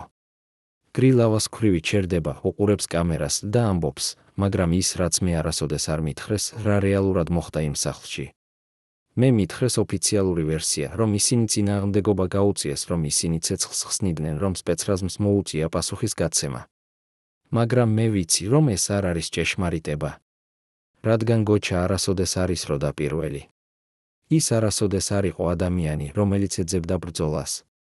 ის იყო ადამიანი, რომელიც ეძებდა მშვიდობას, რომელიც ეძებდა გადაწყვეტას, რომელიც ეძებდა გზას, რომ არავინ მომკვდარიყო. მაგრამ გრილავას ქვრივი გვიყვება კიდევ რაღაც, რაც ის გაიგო ბევრად მოგვიანებით, წლების შემდეგ, როდესაც ერთ-ერთი სპეცრაზმის წევრი, რომელიც იყო იმ სახლში იმ დილით, დაუკავშირდა მას ანონიმურად. ეს კაცი მითხრა, რომ ის, რაც მოხდა იმ სახლში, არ იყო ბრძოლა. მითხრა, რომ როდესაც ისინი შემოვიდნენ, ელიავა და გოჩა იდგნენ ერთად, ხელები ზევით აწეული, უიარაღოდ. მითხრა, რომ ელიავამ თქვა, ჩვენ არ ვიბრძოლებთ. ჩვენ ვდანებდით. გთხოვთ, არ ისროთ. მაგრამ სპეცრაზმის მეთაურმა უბრალოდ თქვა, ძალიან გვიანია. და მერე იყო სროლა. გრილავას ქვრივი ჩერდება, ხმა უძრწის. ეს კაცი მითხრა, რომ ის, რაც მოხდა, არ იყო თვითდაცვა. ეს იყო აღსრულება განაჩენისა, რომელიც გამოტანილი იყო ბევრად ადრე. მითხრა, რომ ელიავა და გოჩა იცოდნენ ეს. იცოდნენ, რომ ისინი მოკვდებოდნენ. მაგრამ ისინი არ გაიქცნენ, არ დაიმალნენ, არ ებრძოდნენ. ისინი უბრალოდ დგას და ელოდნენ იმ დასასრულს, რომელიც უნდა მოსულიყო. და თუ ეს ასე არის, მაშინ ელიავას და გრილავას სიკვდილი იყო არა ტრაგედია, არამედ მსხვერპლი, რომელიც გაკეთებული იყო გაცნობიერებულად, მსხვერპლი, რომელიც იყო არა დამარცხება, არამედ არჩევანი იმისა, რომ მოკვდნენ როგორც ადამიანები, არა როგორც მხეცები, როგორც გმირები, არა როგორც დამნაშავეები. გრილავას ქვრივი გვიყვება იმ ბოლო წერილის შესახებ, წერილის, რომელიც გოჩამ დატოვა მისთვის, წერილის, რომელიც იპოვეს მის ჯიბეში იმ დილის შემდეგ. ამ წერილში გოჩა წერდა, რომ ის იცოდა, რომ ის მოკვდებოდა, მაგრამ რომ ის არ ინანებდა. წერდა, რომ ის არჩია ეს გზა, რადგან ეს იყო ერთადერთი გზა, რომ დარჩენილიყო ერთგული თავისი პრინციპებისადმი, ერთგული თავისი მეგობრისადმი, ერთგული თავისი ფიცისადმი. წერდა, რომ ის უნდოდა, რომ მისმა შვილებმა იცოდნენ, რომ მათი მამა არ იყო მშიშარა, არ იყო მოღალატე, არ იყო ადამიანი, რომელიც ტოვებდა თავის მეგობრებს საშიშროების დროს. წერდა, რომ ის მოკვდებოდა მშვიდად, რადგან ის იცოდა, რომ ის გააკეთა ის, რაც სწორი იყო. გრილავას ქვრივი ჩერდება, უყურებს კამერას და ამბობს, ეს წერილი არის ჩემთან დღემდე. მე ვინახავ მას როგორც საუნჯეს. და ყოველ წელს, ივლისის 9-ში, მე ვკითხულობ მას ჩემს შვილებს. ვკითხულობ მათ, რათა ისინი იცოდნენ, რომ მათი მამა იყო გმირი, არა იმიტომ, რომ ის გაიმარჯვა, არამედ იმიტომ, რომ ის არასოდეს არ დანებდა, არასოდეს არ უღალატა, არასოდეს არ კარგავდა თავის ადამიანურობას. მაგრამ ელიავას და გრილავას ისტორია არ სრულდება მათი სიკვდილით. ის გრძელდება იმ ადამიანებში, რომლებიც მათ იცნობდნენ, იმ ოჯახებში, რომლებიც მათ უყვარდათ, იმ მეხსიერებაში, რომელიც მათ დატოვეს. ელიავას ვაჟი, რომელიც ახლა არის 50 წლის, ამბობს, ჩემი მამა არ იყო სრულყოფილი. ის იყო ადამიანი, რომელსაც ჰქონდა თავისი შეცდომები, თავისი სისუსტეები, თავისი ეჭვები. მაგრამ ის ასევე იყო ადამიანი, რომელსაც ჰქონდა პრინციპები, რომელსაც ჰქონდა რწმენა, რომელსაც ჰქონდა გამბედაობა, რომ იბრძოლოს იმისთვის, რაც ის თვლიდა სწორად. და ეს არის ის, რისთვისაც მე ვამაყობ მას, არა იმიტომ, რომ ის გაიმარჯვა, არამედ იმიტომ, რომ ის სცადა, იმიტომ, რომ ის არ დანებდა, იმიტომ, რომ ის დარჩა ერთგული თავისი რწმენისადმი ბოლომდე. ელიავას ვაჟი ჩერდება და შემდეგ ამბობს, ხალხი მეკითხება, შენ ინანებ, რომ შენმა მამამ გააკეთა ის, რაც გააკეთა, და მე ვპასუხობ, არა. მე არ ვინანებ. რადგან თუ ის არ გაეკეთებინა, ის იქნებოდა სხვა ადამიანი, არა ის ადამიანი, რომელიც იყო ჩემი მამა, არა ის ადამიანი, რომელზეც მე ვამაყობ. გრილავას შვილი, რომელიც ახლა არის 30 წლის, ამბობს, მე ძლივს მახსოვს ჩემი მამა. მე ვიყავი ძალიან პატარა, როდესაც ის გარდაიცვალა. მაგრამ ის, რაც მე ვიცი მის შესახებ, მე ვიცი ჩემი დედისგან, ვიცი იმ ადამიანებისგან, რომლებიც მას იცნობდნენ, ვიცი იმ წერილიდან, რომელიც მან დატოვა ჩვენთვის. და ის, რაც მე ვიცი, არის ის, რომ ჩემი მამა იყო კაცი, რომელიც იცოდა, რას ნიშნავდა ერთგულება, რას ნიშნავდა მეგობრობა, რას ნიშნავდა იყო ადამიანი, რომელიც არ ტოვებს თავის მეგობრებს საშიშროების დროს. და ეს არის ის, რისთვისაც მე ვამაყობ მას, არა იმიტომ, რომ ის იყო გმირი რაიმე დიდი ისტორიული გაგებით, არამედ იმიტომ, რომ ის იყო გმირი მცირე, ადამიანურ გაგებით, გმირი, რომელიც არ ტოვებდა თავის მეგობარს, რომელიც არ უღალატებდა თავის ფიცს, რომელიც იცხოვრებდა და მოკვდებოდა თავისი პრინციპებით. დღეს, 24 წლის შემდეგ, ზესტაფონში, იმ ადგილას, სადაც ელიავა და გრილავა დაიღუპნენ, დგას მცირე ძეგლი, რომელიც არ არის ოფიციალური, რომელიც არ არის დიდი, რომელიც არ არის ბრწყინვალე.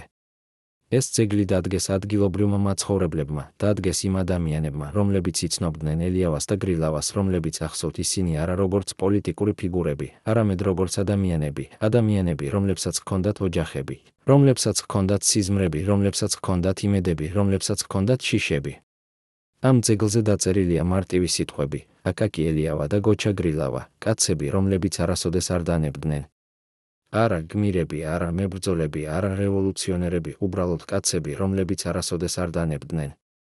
და ეს არის ყველაზე მნიშვნელოვანი, რადგან ეს არის ის, რაც მათ აქცევს არა სიმბოლოებად, არამედ ადამიანებად, არა ლეგენდებად, არამედ მაგალითებად იმისა, თუ როგორ უნდა იცხოვრო, როგორ უნდა იბრძოლო, როგორ უნდა მოკვდე, არა როგორც მხეცი, არამედ როგორც ადამიანი, არა როგორც დამნაშავე, არამედ როგორც გმირი.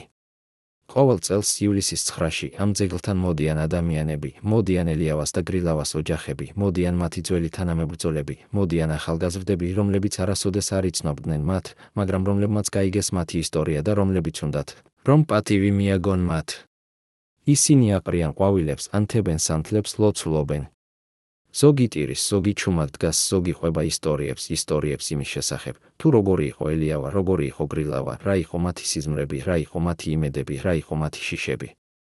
და ამ ისტორიებში ელიავა და გრილავა ცოცხლდებიან არა როგორც სიმბოლოები, არამედ როგორც ადამიანები, რომლებსაც ჰქონდათ ოჯახები, რომლებსაც ჰქონდათ სიყვარული, რომლებსაც ჰქონდათ ტკივილი, რომლებსაც ჰქონდათ იმედი. და ეს არის ნამდვილი მემკვიდრეობა, არა პოლიტიკური, არამედ ადამიანური, არა ისტორიული, არამედ პირადი, არა გამარჯვება, არამედ მეხსიერება იმის შესახებ, რომ იყვნენ ადამიანები, რომლებიც არასოდეს არ დანებდნენ, რომლებიც არასოდეს არ უღალატებდნენ, რომლებიც იცხოვრებდნენ და მოკვდებოდნენ თავიანთი პრინციპებით. მაგრამ რჩება კითხვა, რომელზეც პასუხი არავინ არ იცის, კითხვა, რომელიც შეიძლება არასოდეს არ იქნეს პასუხგაცემული. იყო თუ არა ელიავას ამბოხი რეალური შანსი ისტორიის შეცვლისთვის. თუ ეს იყო პროვოკაცია, რომელიც დაგეგმილი იყო უშიშროების სამინისტროში. თუ ეს იყო ექსპერიმენტი, რომელიც ჩატარებული იყო იმ ძალების მიერ, რომლებიც ბევრად უფრო ძლიერი იყვნენ, ვიდრე საქართველოს მთავრობა. ჩვენ არასოდეს გავიგებთ ჭეშმარიტებას, არასოდეს გავიგებთ, რადგან ის ადამიანები, რომლებიც იცოდნენ ჭეშმარიტება, ან მკვდარი არიან, ან ჩუმად არიან, ან თავად არ იცოდნენ, რომ ისინი იყვნენ ნაწილი უფრო დიდი თამაშისა. მაგრამ შეიძლება ეს კითხვა არ არის ყველაზე მნიშვნელოვანი. შეიძლება ყველაზე მნიშვნელოვანი კითხვა არის არა ის, თუ რა იყო ელიავას ამბოხის ნამდვილი მიზანი, არამედ ის, თუ რა არის ელიავას ნამდვილი მემკვიდრეობა. და პასუხი ამ კითხვაზე არის მარტივი. ელიავას მემკვიდრეობა არის არა პოლიტიკური, არამედ ზნეობრივი, არა ისტორიული, არამედ ადამიანური, არა გამარჯვება, არამედ გაკვეთილი იმის შესახებ, რას ნიშნავს იყო ადამიანი, რომელიც არ კარგავს თავის ადამიანურობას, თუნდაც მთელი სამყარო კარგავს თავის ადამიანურობას. პოლკოვნიკი აკაკი ელიავა იყო ბოლო რომანტიკოსი სამოქალაქო ომისა. ის წავიდა ვა-ბანკზე, სჯეროდა, რომ ხალხი მხარს დაუჭერდა. მაგრამ ხალხი დაიღალა ომით. მისი უღალატეს არა მხოლოდ ინფორმატორებმა, მისი უღალატა თავად დრომ. 2000-იანი წლის საქართველო აღარ უნდოდა სროლა. აკაკი ელიავა დარჩა ისტორიაში როგორც ერთგულების სიმბოლო ფიცისადმი, რომელიც მან დადო პრეზიდენტის წინაშე, რომელიც აღარ იყო ცოცხალი. და ეს ერთგულება ღირდა მას ყველაფერი, ღირდა მას სიცოცხლე, ღირდა მას მომავალი, ღირდა მას ის, რაც შეიძლება ყოფილიყო. მაგრამ ის არასოდეს არ უღალატა. და ეს არის ის, რაც აქცევს მას არა დამარცხებულად, არამედ გმირად, ტრაგიკულ გმირად იმ ეპოქისა, რომელიც აღარასოდეს დაბრუნდება. ის იყო კაცი, რომელმაც არჩია სიკვდილი ბრძოლაში სიკვდილზე დავიწყებაში, არჩია მოქმედება უმოქმედობაზე, არჩია იმედი ცინიზმზე. და თუნდაც ეს არჩევანი მოკლა მას, ეს არჩევანი ასევე გადაარჩინა მას დავიწყებისგან, გადაარჩინა მას უაზრობისგან, გადაარჩინა მას იმისგან, რომ გამხდარიყო მხოლოდ კიდევ ერთი ადამიანი, რომელიც ცხოვრობდა და კვდებოდა და არავინ არ იცოდა, არავის არ ეწუხებოდა, არავის არ ახსოვდა. დღეს, როდესაც ახალგაზრდები საქართველოში სწავლობენ 1998 წლის მოვლენებს, ისინი სწავლობენ ელიავას ისტორიას, სწავლობენ არა როგორც პოლიტიკურ გაკვეთილს, არამედ როგორც ადამიანურ გაკვეთილს იმის შესახებ, თუ რა ხდება, როდესაც ადამიანი ცხოვრობს თავისი პრინციპებით, როდესაც ადამიანი არ ნებდება, როდესაც ადამიანი იბრძვის იმისთვის, რაც ისთვის სწორად, თუნდაც მთელი სამყარო უთხრას, რომ ის ცდება. ზოგი ამბობს, რომ ელიავა იყო ფანატიკოსი, რომ ის იყო შეშლილი, რომ ის გაწირა თავისი ადამიანები უაზრო ბრძოლაში. მაგრამ სხვები ამბობენ, რომ ელიავა იყო გმირი, რომ ის იყო ადამიანი, რომელიც არასოდეს არ დანებდა, რომელიც არასოდეს არ უღალატებდა, რომელიც იცხოვრებდა და მოკვდებოდა თავისი რწმენით. და ჭეშმარიტება, როგორც ყოველთვის, არის სადღაც შუაში. ელიავა იყო არც გმირი, არც ფანატიკოსი, არამედ ადამიანი, რომელსაც ჰქონდა თავისი ძლიერი მხარეები და თავისი სისუსტეები, თავისი სიბრძნე და თავისი შეცდომები, თავისი სიმამაცე და თავისი შიშები. ადამიანი, რომელმაც გააკეთა არჩევანი, რომელიც შეიძლება არ იყოს სწორი, მაგრამ რომელიც იყო მისი, რომელიც იყო გულწრფელი, რომელიც იყო ადამიანური. და ახლა 24 წლის შემდეგ, როდესაც საქართველო არის სრულიად განსხვავებული ქვეყანა, როდესაც ახალი თაობა იზრდება, რომელიც არ იცის, ვინ იყო გამსახურდია, არ იცის, რა იყო სამოქალაქო ომი, არ იცის, რა იყო ის ტკივილი, რომელიც განიცადა საქართველომ 1990-იან წლებში. ახლა, როდესაც ყველაფერი ეს არის მხოლოდ ისტორია, მხოლოდ წარსული, მხოლოდ მეხსიერება, ელიავას ისტორია რჩება როგორც შეხსენება, როგორც გაფრთხილება, როგორც გაკვეთილი. შეხსენება იმისა, რომ იყვნენ ადამიანები, რომლებიც იბრძოდნენ იმისთვის, რაც ისინი თვლიდნენ სწორად. გაფრთხილება იმისა, რომ ფანატიზმმა შეიძლება მიიყვანოს ტრაგედიამდე. გაკვეთილი იმისა, რომ ზოგჯერ ყველაზე დიდი გამბედაობა არის არა ის, რომ იბრძოლო სიკვდილამდე, არამედ ის, რომ იცოდე, როდის უნდა შეჩერდე, როდის უნდა თქვა, არა, ეს არ ღირს, არა, მე არ მოვკლავ ჩემს ადამიანებს, არა, მე არ გავწირავ სიცოცხლეებს უაზრო ბრძოლაში. ელიავამ თქვა ეს, არა ქუთაისთან. და ეს არა გადაარჩინა 200 ადამიანის სიცოცხლე. მაგრამ ეს არა ასევე იყო მისი განაჩენი, რადგან როდესაც ის თქვა არა, როდესაც ის არჩია მოლაპარაკება ბრძოლის ნაცვლად, ყველამ იცოდა, ის წააგო. და 2 წლის შემდეგ ეს წაგება გახდა მისი ბოლო თავი. მაგრამ იყო თუ არა ეს რეალურად წაგება. თუ ეს იყო გამარჯვება ადამიანურობის ფანატიზმზე, გამარჯვება სიცოცხლის სიკვდილზე, გამარჯვება სიბრძნის ამბიციაზე. ამ კითხვაზე პასუხი თითოეული ადამიანი უნდა მისცეს საკუთარ თავს. რადგან ელიავას ისტორია არის არა მხოლოდ ისტორია ერთი კაცისა, არამედ ისტორია ყველა ჩვენგანისა, ისტორია იმის შესახებ, თუ როგორ ვარჩევთ ჩვენს გზას, როგორ ვცხოვრობთ ჩვენს ცხოვრებას, როგორ ვკვდებით ჩვენს სიკვდილს. და ყველაზე მნიშვნელოვანი კითხვა არის არა ის, თუ რა იყო ელიავას არჩევანი, არამედ ის, თუ რა იქნება ჩვენი არჩევანი, როდესაც ჩვენ მოხვდებით იმ მომენტში, როდესაც ჩვენ უნდა გადავწყვიტოთ, ვიბრძოლოთ თუ დავნებდეთ, ვიცხოვროთ ჩვენი პრინციპებით თუ ვიცხოვროთ ჩვენი შიშებით, დავრჩეთ ერთგულები ჩვენი რწმენისადმი თუ დავნებდეთ ჩვენი კომფორტისთვის. პატივცემულო მაყურებლებო, თუ თქვენ ნახეთ ეს ტრაგიკული ისტორია ბოლომდე, დაწერეთ კომენტარებში რომელი ქალაქიდან ხართ. ჩვენთვის მნიშვნელოვანია რომ ვიცოდეთ, სად ახსოვთ ჯერ კიდევ აკაკი ელიავა. და გამოიწერეთ არხი, რათა არ გამოგრჩეთ ჭეშმარიტება ისტორიის იდოლების შესახებ.